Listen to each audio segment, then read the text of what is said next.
Kia ora everyone, welcome to QMKorero. Today you're here with me, Eve Robertshawe. And me, Claire Ryan. Hello. So first, we thought we would tell you a little bit about ourselves. So me and Eve are both year 13s, and we both love the arts and performance, which is why we are part of the QMK. Didn't know we had a new nickname for it. Oh, look, I was just trying something new, okay? So Eve, what's been new with you? Honestly, I've actually had a really weird past few weeks. Expand, please. I had this I was taking my dog for a walk. If you don't know, my dog's name is Stanley. Very, very cute dog. And I was taking him for a walk along the beach. We have this really long beach in Plumerton that stretches out just above these row of houses. And I was just walking my dog, right? Nothing was different. It was just walking my dog along the beach. And I turned to look out, the beautiful Mana Island, the beautiful ocean. And I turned back to the beach. Okay, this sounds like I'm making it up, but I promise I'm not. There's a man in a white kind of tunic, robe sort of thing. What? And he's standing out outside his house looking over the beach. And he's just in this white robe thing, right? And all of a sudden, okay, I'm not kidding, 100 seagulls just swarm in directly to this man on the beach, and he's in a white robe with a bunch of these white birds surrounding me, above me, and I was so scared. I start trying to run along the beach because I don't want to get pooed on by all these seagulls. And it was scary. I actually felt like I was in the simulation. I thought in that moment I was oh, I don't have my phone, no one's gonna believe me. It was so strange, and the whole thing was just I forgot where I was. No, it was just really creepy. And then I think he must have, I think there is an explanation. I think he must have had bird food or something. Yeah. But they all just swarmed at him, and then they were just circling around, and then after a few minutes they all just flew away. And it was really that is weird. A weird story. It was really creepy. Well, segue, but I have a weird animal fact. Ooh. Just go on with the seagull thing. I love a good animal fact. But instead of seagulls this time, it's lobsters. Lobsters! Lobsters. So, my random fact of the week is lobsters can taste with their feet. Ooh. That's where their taste sensors are. Oh my god. Which Imagine is if so that weird. was us. Exactly. Imagine that was a human thing. Personally, I'm not here for it. No, I wouldn't either. Ugh. No. Ugh. Anyway, that's my I love random that fact. That's great. Yeah. So this week's QMKorero podcast theme is all about pride. If you didn't know already, June is Pride Month, and coming up in a couple of weeks is Aotearoa's National Schools Pride Week. So I'm sure we'll be seeing a lot of fun things happening from our QMC Prism group. And today we've got two really interesting features for you on the podcast. We're going to be talking about experiences at a same-sex school as part of the LGBTQ+ community.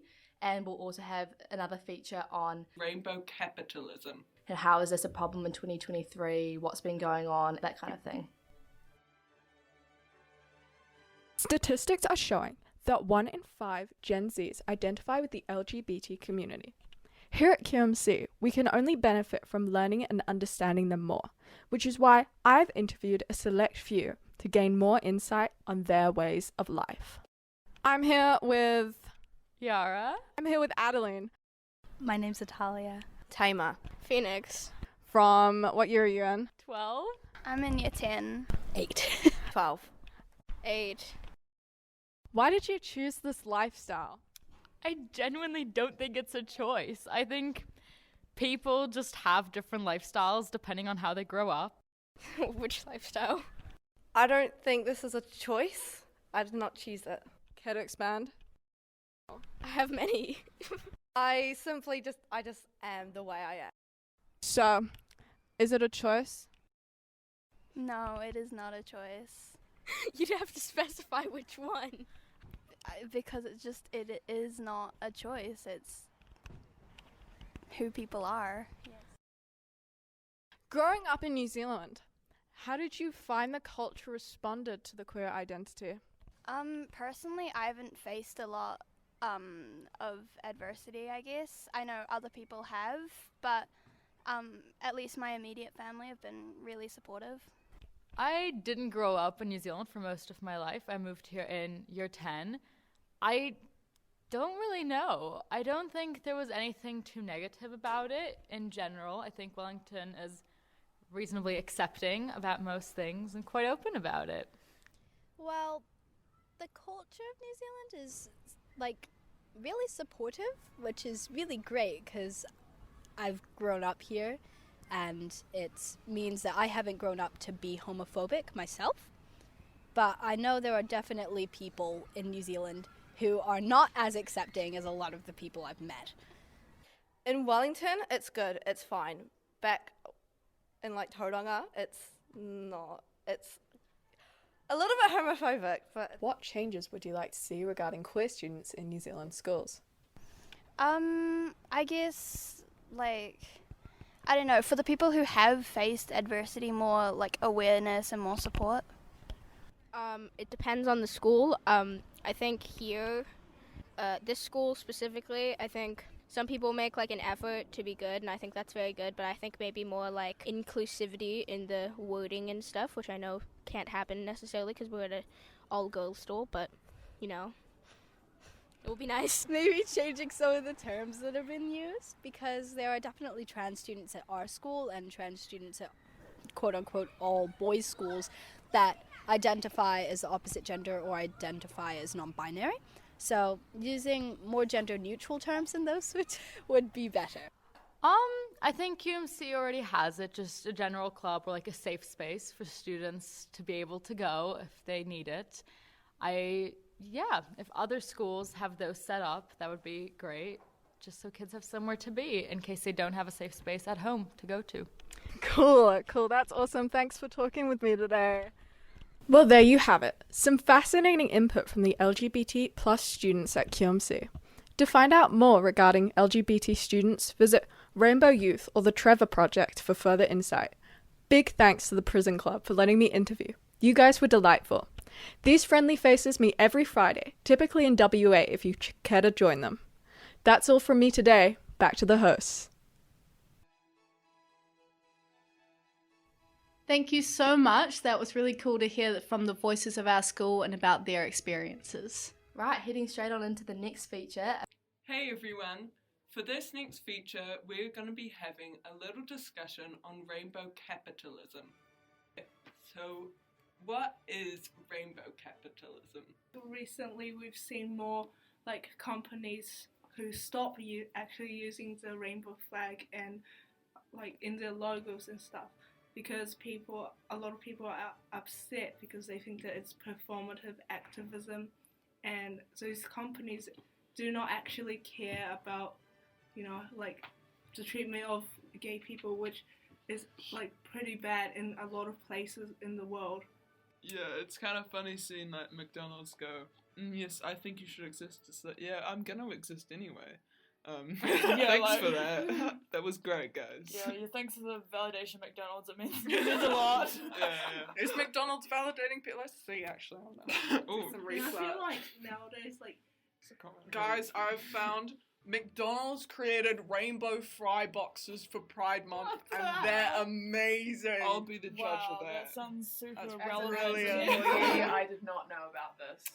You're a disgrace. They cured homophobia. There's none Macca's. left. Yeah, sweet. Fry box. Yeah. Macca's Very actually serviceable. has no vegetarian options. Very homophobic. I, a gay person. Garden salad. I don't want a garden salad. Are the fries not potatoes? They're cooked in like pork fat. That's what makes them so good. That's what makes them so Guys, good. did you know Apple has like a rainbow in the middle of its like garden? They have What? like, They have a garden? You know how like the Apple like headquarters is like a donut, and in the middle there's like a little garden. No. There's like a huge like rainbow in the middle. Interesting.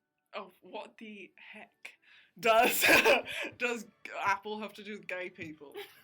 I was just wondering. Exactly. We've got all these companies with kind of doing nothing, just slapping a rainbow on for funsies. I think it should be the expectation that all companies just support gay people. I don't think they should be putting like rainbows once a year. It just seems And like they immediately take it off afterwards, which is like, what does that say? Like, it's very performative in that they're only doing it for the month and they immediately want to take it away afterwards.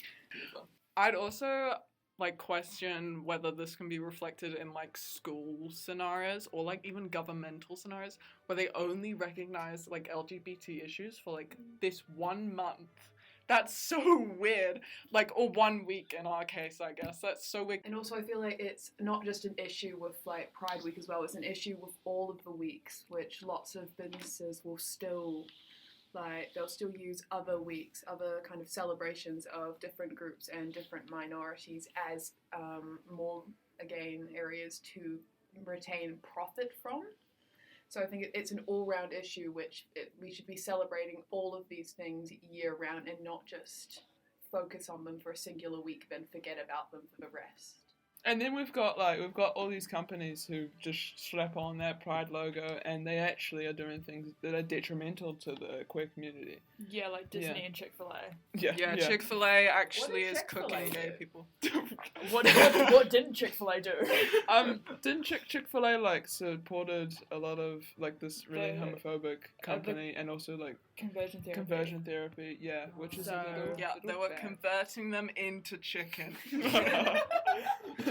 Think twice before you Think twice before you buy. You don't know what's in that chicken. You might be next. You might find some like rainbow stick-on nails in there, and you know what's in there. I was going to talk about like how we find it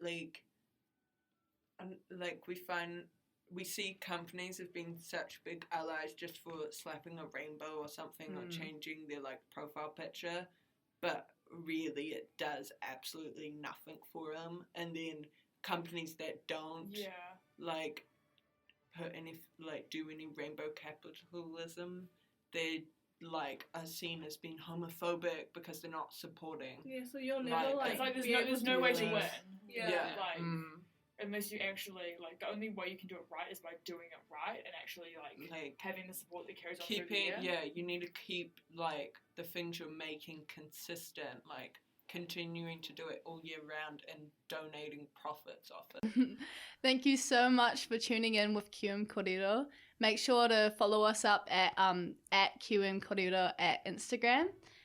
If you have any weird seagull stories like I do, then text them into us and we might even feature them on our podcast. And any questions, queries, what you want to see on the podcast, let us know. We'll be happy to hear it. Thank you. Next week, we'll have 2 new hosts, 2 new topics, so make sure to tune in. Actually, I have a different opinion. I'm kidding. Got right there. No. Actually, I think gay people should actually be paying us for gay tax. Keep that in.